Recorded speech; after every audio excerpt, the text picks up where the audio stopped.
Good morning everyone. Today's video delves deep into the basics to advance on Yanagi Hypercarry teams with Yuzuha. Feel free to jump on the specific timestamps for your needs. I also write a Yanagi guide on mobility. If you like written guide better, check it out. Enjoy the showcase!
Seth in position. The attack.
Every time I hear Yanagi, the first thing that comes in mind is disorder.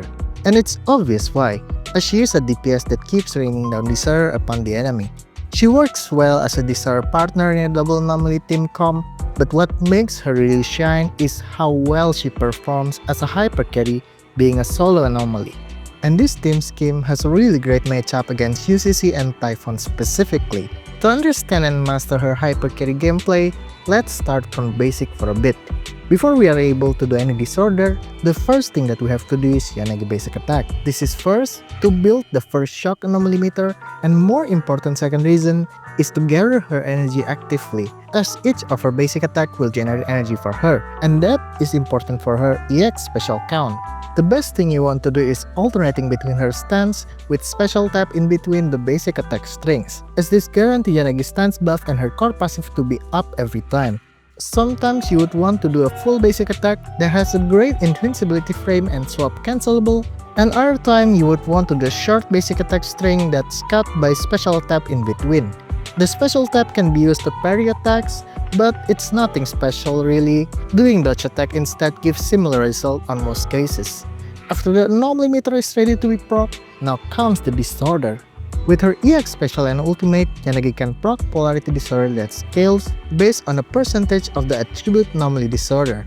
Then, in a hypercarry team, Yanagi would only want to hit her polarity on her own shock, as hitting the polarity on Yuzuha Assault for example will give slower damage as Yuzuha is not built for damage. The base rotation of Yanagi hypercarry is get the enemy stun, proc the shock attribute, exhaust Yanagi energy for polarity disorder on the shock anomaly, and close the shock anomaly with other support agents to get a high electric disorder number. This is the base rotation, and all of the team in this video use this as a guideline. Disorder is her main source of damage output, so it is in our best interest to optimize the hell out of it. Some important factors that you want to remember. First, it's important for every buff in the team like Astral Stack, Swing Jazz, Rina buff, or anything else to be present when the shock meter is built, as Yanagi's stat will be snapshotted into the anomaly meter. The disorder damage will be set in stone as it is built. Different than the previous one, enemy stat is not snapshotted on the anomaly, so debuff like Nicole Death Threat and enemy stun multiplier has to be present when the disorder is inflicted. And lastly, time is damage. The faster the disorder hits since the attribute anomaly proc, the higher the damage will be. This also affects polarity disorder damage, that's why it's best to use Yanagi EX specials when the anomaly meter ready to trigger, as this gives the polarity disorder time calculation of 0 seconds. The build on each of the support is quite self-explanatory.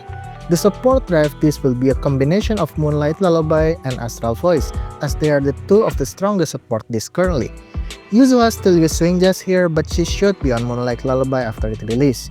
Rina and Nicole Team will be the exception, where Yuzuha is better to use Astral Voice, while Rina and Nicole will hold the Moonlight Lullaby. As for Yanagi, there's some minute details on her build decisions. You can use both Chaos Jazz and Thunder Metal here, choose whichever that you have better substats. For this 6, she will use AM on Ether Team and Attack on the Electric Team. As in the Electric Team, her additional ability will be active and Yuzuha Aftershock attribute will be electric. Her this 5 will be Attack on the Death Threat Team, which is Trigger and Nicole Team, and Pan on the rest. There are two variants of Yanagi Yuzuha Hypercarry team in this video, Ether Hypercarry and Electric Hypercarry. We'll compare the two later in this video. Let's talk about what makes the difference in the first place. All the 5 use Power Boost buff, which gives a lot of ultimate timing freedom on the rotation. Let's see Astra Team rotation first. As Yanagi inflict the shock and stun Typhon, Astra then inflict corruption with her chain attack, triggering the first electric disorder. Then Yanagi used her ultimate to inflict a new shock on Typhon, and hitting a polarity disorder on the shock that just built by her ultimate. Then Yuzuha posts the second shock for a second electric disorder inside the stun. And the next is a continuation rotation integrating Astra ultimate chain attacks. We can also see something similar in Nicole Team. Yanagi proc the first shock inside stun, Nicole immediately proc electric disorder with her chain attack. Yanagi then built a second shock with her ultimate, unleashing polarity disorder on the ultimate shock. Then Yuzuha closed the shock into electric disorder with her assault. But 2 electric disorder rotation is not always possible. Each of the team can only do the 2 electric disorder rotation in 2 out of 4 stun. Astra requires some planning by transferring Yuzuha aftershock element to Ether, and Nicole also needs some planning on building her Ether anomaly with her EX specials. Now in the electric disorder, the rotation will be quite similar as they use the same base rotation, but the difference lies in the electric disorder proc. Let's see Seth Team first. After Seth defensive assist, Yanagi quick assist into shock, and full basic attack strings for energy and anomaly meter. Seth EX special to stun, Yuzuha chain, activate swing jazz and build the physical anomaly meter, and then notice that the electric anomaly meter is almost full here. So instead of using Yanagi ultimate, proc a second shock first into another Yuzuha chain, and now Yanagi ultimate, followed by EX polarity disorders, and Yuzuha close the shock into an electric disorder after. This is important. Yuzuha has to close only the shock by the ultimate as it has the highest damage snapshot due to Typhon impair gives bonus on ultimate damage. Seth, Trigger, and Rina rotation has a bit of a difference in their rotation because each electric support has different rotational requirement for their buffs and debuffs, but the main idea is the same. And I do have to point out the rotation in this run is not perfect. The hard part on Typhon fight is not to do the stun rotation, but to set up the next stun rotation after you've done one. I did miss a stun window on some electric disorder, and the polarity disorder card may not be optimized because I miss Yuzuha ultimate timing sometimes, and there is some improvised rotation included. A kill with Fusion Compiler Yanagi and or Kaboom Yuzuha should also be possible on some teams, depending on your Yanagi build. Caesar signature on Seth is also not necessary at all. Any Impact W engine should also work fine. Judging by the number, we can see that Electric Team performs better than Ether teams, and Rina in particular performs the best between them all. Astra does give some interesting rotation for Yanagi with the chain attacks that I think not entirely optimized in my runs, but the problem in the team is that the stun time is kind of late. I did a lot of Yanagi EX special outside stun for days, which is not optimal, and a damage loss compared to saving it for inside the stun window. Different than Astra and Rina, which can get 200 less performance point by evasive assist, Nicole Team has to bait extra assist by running away from Typhon to reset its behavior. Even though compared to the others, Nicole Team has the lowest damage ceiling, she make up for it from the Yanagi EX special count inside the stun. Nicole Team has a good dazing capability to get the stun after the defensive assist, and Nicole can use her ultimate to quickly recharge Yanagi energy for one more polarity disorder inside the stun. Seth and Trigger both kind of in the same position, as they gives 5 stun rotation possibility for Yanagi. But if the rotation perform optimally, both of them can actually kill within 4 stun window. Seth Team is especially feels better than I expected. His anomaly build-up reshred debuffs helps a lot on building both Yanagi and Yuzuha anomaly meter, and 100 AP for Yanagi is a really strong buff. And Rina, evidently the best performing team between all the team, and I also really like the gameplay. If we are not farming for performance assist, Rina Team is the only team that can rush Typhon and kill within 3 stun window. If you've been following me for a bit, you know that I have a negative bias against mono electric Yanagi. Even though Seth, Trigger, and Rina is an amazing support for Yanagi, Rina specifically gives a lot of value, pen stacking, damage percent, and shock duration increase, which also affect disorder damage calculation. But putting them together is not Yanagi best team, because the team is missing one big Yanagi damage source, the electric disorder.